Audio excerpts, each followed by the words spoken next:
An issue detrimental to students both inside and outside of the classroom is bullying. News 4's Mia Nelson with guidance for students and parents, highlighting how Enterprise schools work to tackle the problem.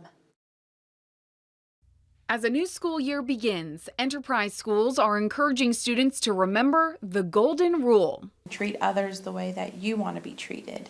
Put yourself in their shoes. Have a lot of understanding and empathy for your classmates. Mental health service coordinator Allie Saxon shares the impact of what happens when that rule isn't followed. I've seen it where they may not want to come to school, or they may have physiological symptoms, stomach aches, things like that. So it's really important for kids to speak up. Speaking up and reporting bullying is what Enterprise City Schools family engagement specialist Destiny Hudson says students should do to help prevent this issue.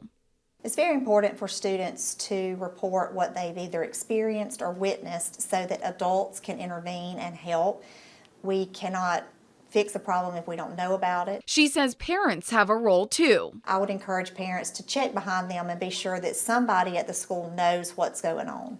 Enterprise City Schools focuses on education, intervention, and support to tackle bullying. Part of their approach, a kindness week every year, as well as yearly staff trainings. Saxon also helps us define what bullying is. Some characteristics of bullying would be that it is an ongoing issue. It's happened more than once.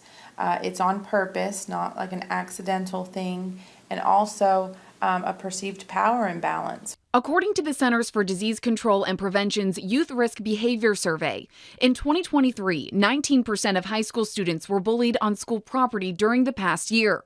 In 2021, that number was 15%. Dana Bonney with the 334 Prevention Project, a substance misuse prevention organization that also raises awareness about bullying, emphasizes students themselves play an important role in prevention. Students can they have a huge opportunity every day to come alongside their peers. Bonnie says student programs like the 334 Prevention Project's Youth Council are one way to try to make a difference. We encourage them to come alongside their peers, to stay connected to their teachers and to their peers so that they notice. And as class begins again in Enterprise, students feeling safe at school is a top priority. The main thing is we want kids to feel safe. We want them to feel included, and not just physically safe, but emotionally safe at school. I'm Mia Nelson, your hometown news leader.